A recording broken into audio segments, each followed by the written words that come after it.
There is a moment, and you know exactly the one I mean, when everything finally lines up. The application is open on your screen. The message is drafted. The alarm is set for 5 a.m., and for once, you believe you'll get up. The conditions are right. The timing is right.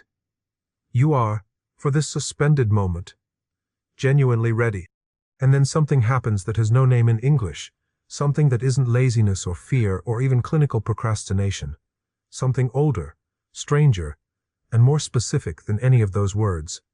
You close the tab. You don't send the message. You silence the alarm before it rings, hours before it does, as if you can't bear the sound of your own intention. And in the morning, you wake up already behind, with the particular heaviness of someone who has betrayed themselves in their sleep. You lie there, and you think, again. Why again? I'm not going to tell you it's because you're broken.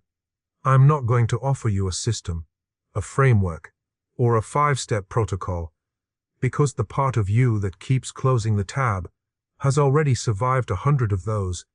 What I want to do instead is something harder and less comfortable. I want to name what's actually happening, not as a diagnosis from above, but as someone who has also stood at that exact threshold and turned back, who has also discovered, at 30-something in the middle of the night, that the enemy wasn't the world or the circumstances or the timing. It was the version of myself I was most afraid to lose. My friend Layla was a medical illustrator. That's a real job, one of those exquisitely specific careers that sounds made up until you meet someone who does it. She drew the interior of the human body for surgical textbooks, rendering in ink the precise architecture of things most people will only ever see from the outside. She was extraordinary at it. Methodical, obsessive, technically flawless, and she had been writing a graphic novel about her mother's emigration from Tehran for 6 years, a project she described the way people describe a country they've been exiled from, with a mixture of longing and dread. Every 6 months she would start. Every 6 months. Around the 4th or 5th week, she would find a reason to stop. A freelance deadline, a family obligation, an inexplicable conviction that the story wasn't ready yet, that she needed to do more research, that starting over from a different angle would make it stronger. I watched this happen 3 times before I stopped pretending I didn't understand what I was watching. The project was personal in a way that her technical work was not. It was her mother, her grief, her history. And as long as she didn't finish it, as long as it remained in the drawer, half-formed and protected by the label of in progress, it could not be rejected. It could not be read by strangers and was found insufficient. She could keep it pure by keeping it incomplete. What she was protecting wasn't her laziness. She was protecting the last intact version of something that mattered deeply, from the world's capacity to judge it and find it wanting. The self-sabotage wasn't the obstacle between her and the work.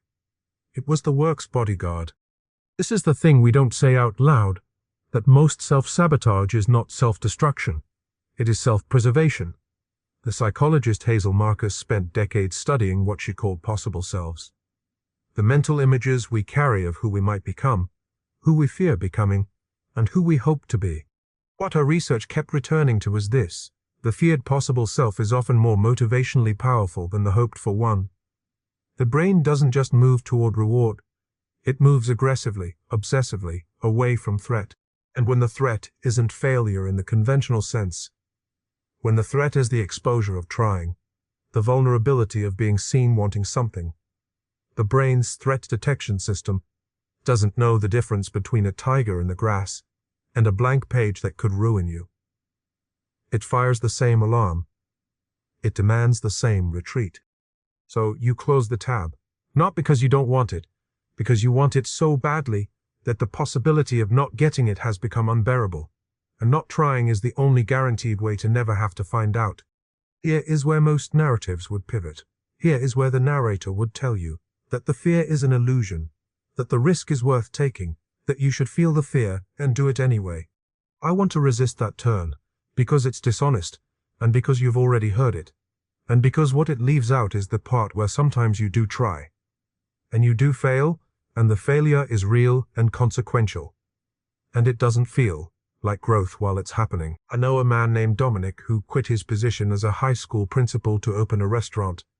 This is not a story with a triumphant ending, so if you need one, skip ahead. Dominic had been cooking his whole life. Nigerian-Italian food, his mother's jollof combined with his father's grandmother's ragu, a cuisine that existed essentially in his kitchen and nowhere else on earth. He was 51. He took out a second mortgage. He opened in February 2019, 13 months before the world shut down. The restaurant lasted 8 months past reopening. He lost the house. His marriage, already under strain, did not survive the following year. I am telling you this not as a cautionary tale, because that framing would make Dominic's life a warning, a data point used to keep other people small. What I'm telling you is that Dominic, when I last spoke to him, was living in a one-bedroom apartment and cooking for a small catering business. He runs out of a shared commercial kitchen. When he talks about the restaurant, there is grief in his voice. Genuine grief. But underneath it something I can only describe as the particular dignity of someone who is no longer performing. He lost in the conventional accounting. He also became, in some irreducible way, more himself. The sabotage he had done for 30 years, staying in the principalship, saving the cooking for weekends, telling himself that timing wasn't right, had cost him something he can't fully name, and that the balance sheet will never show. I keep thinking about Viktor Frankl, not the quote everyone puts on Instagram, but the actual texture of what he wrote in Man's Search.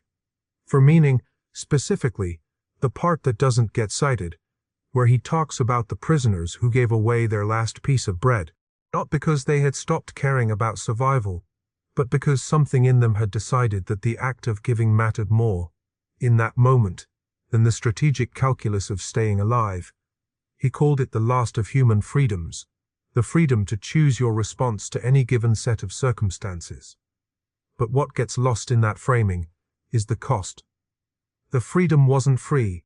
It was exercised in a context of total material deprivation, by people with nothing left to protect, and it was enacted through an act that could genuinely harm their own survival. What Frankl was describing was not self-help. It was the discovery, at the bottom of everything, that you are not the sum of what you are trying to keep safe. The reason I bring this up, and I know it's a difficult bridge to cross, from a concentration camp to a closed browser tab, is that I think the mechanism is related, even if the stakes are incomparably different. What self-sabotage protects, in almost every case I've looked at, is a self-concept. A story about who you are. And the reason that story is so hard to risk is that it was built, usually, as a response to something that once genuinely threatened you. The kid who decided early that wanting things loudly was dangerous, because wanting things loudly got you humiliated, dismissed, or punished, learned something true in that context and carried it forward into context, and carried it forward into contexts where it no longer applies.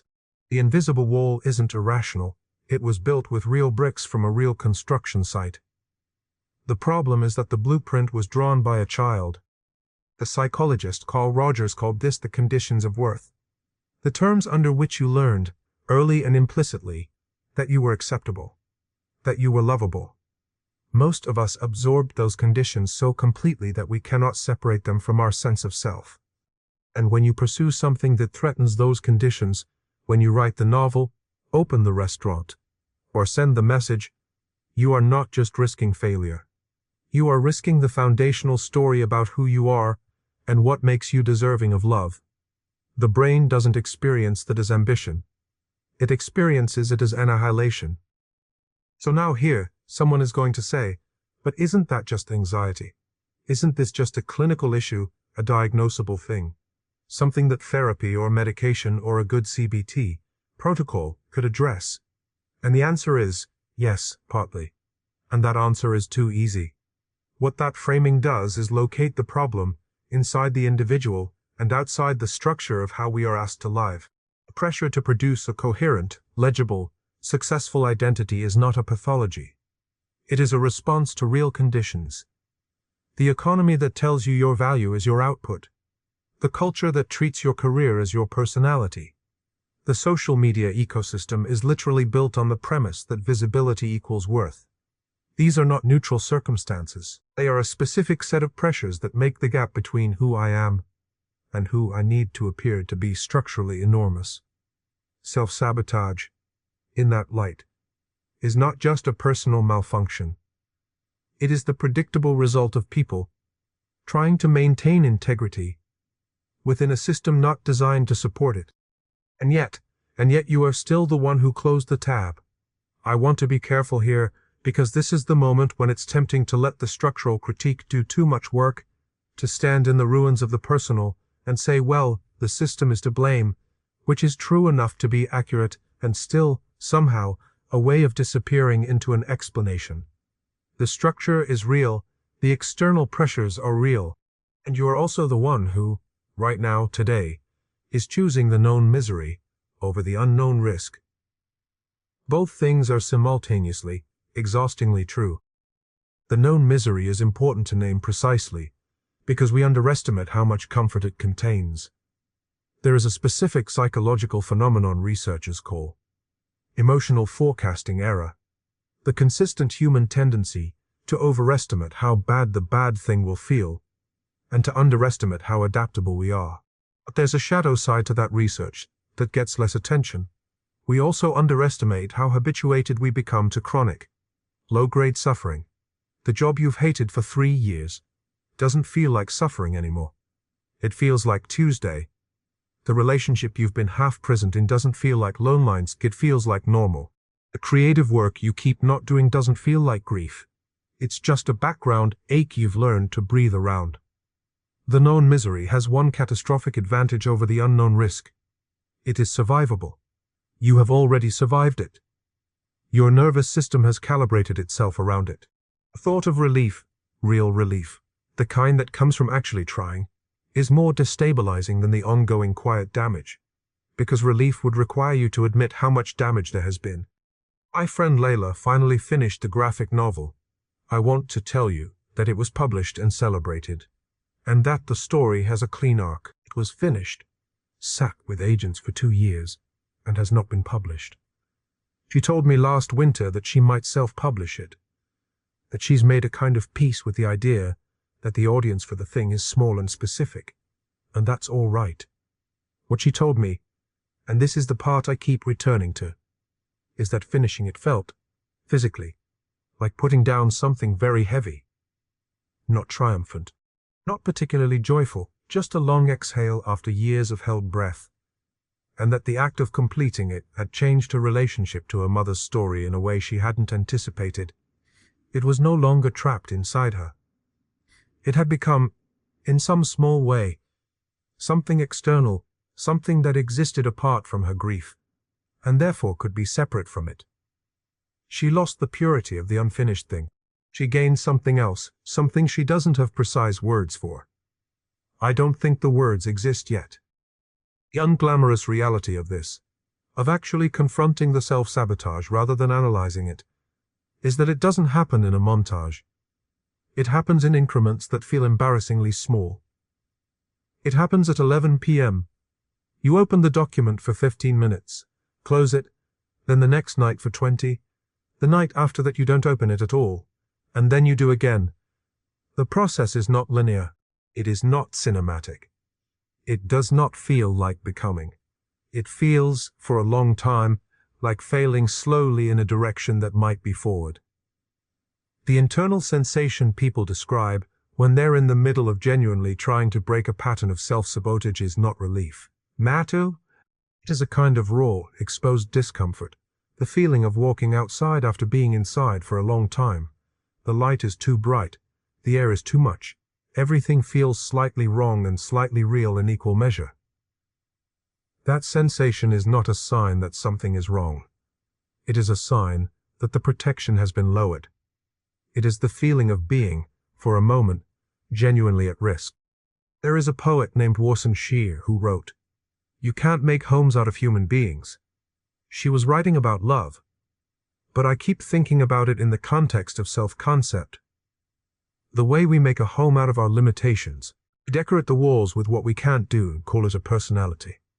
Self-sabotage isn't just a behavior. Over time, it becomes a residence. A place you know how to navigate in the dark. The prospect of leaving it is not just frightening, it is disorienting in the specific, spatial way of having the floor removed. Here is the counter-argument I owe you stated directly. Some of you reading this are not self-sabotaging. Some of you are in circumstances where caution is genuinely wise, where the risks are not primarily psychological but material, where the thing you're not doing is not being held back by a child's blueprint but by a legitimate adult calculation about rent and children and the specific brutality of a labor market that does not reward creative risk-taking equitably across race, class, and gender. Some of you have been told by enough therapists, coaches, and content creators that your hesitation is fear, when in fact it is more reasonable. I want to honor that. The language of self-sabotage can be used, has been used, as a way of blaming individuals for structural failures, and I don't want to participate in that. But here is what I'd ask you to sit with, honestly, if you're using that as a reason to stop reading. Is the reason you're invoking external constraints because they are genuinely the primary obstacle, or because they are the most socially acceptable explanation for an internal one? I'm not saying the external constraints aren't real. I'm saying that the mind is very good at finding the most defensible explanation for what it was already going to do anyway. You can hold both, the structural reality and the personal inertia. They are not mutually exclusive. In fact, self-sabotage often works best when it can point to something real. Research on behavior change, and here I'm drawing on the work of psychologist Piers Steele, who has spent decades studying procrastination, which is a cousin of self-sabotage if not the same organism, consistently finds that the intention-action gap is not primarily a problem of information or motivation. People who self-sabotage generally know what they should do. They often want to do it. The gap is not between knowing and wanting. It is between wanting and tolerating the discomfort of the transition. Transition feels, in the body, like danger. And the body is very old, and it does not respond to logical arguments. It responds to repeated exposure, to the gradual accumulation of evidence, that the danger it's detecting is not the kind that kills you, that you can survive being seen being wrong, being in progress, being unfinished.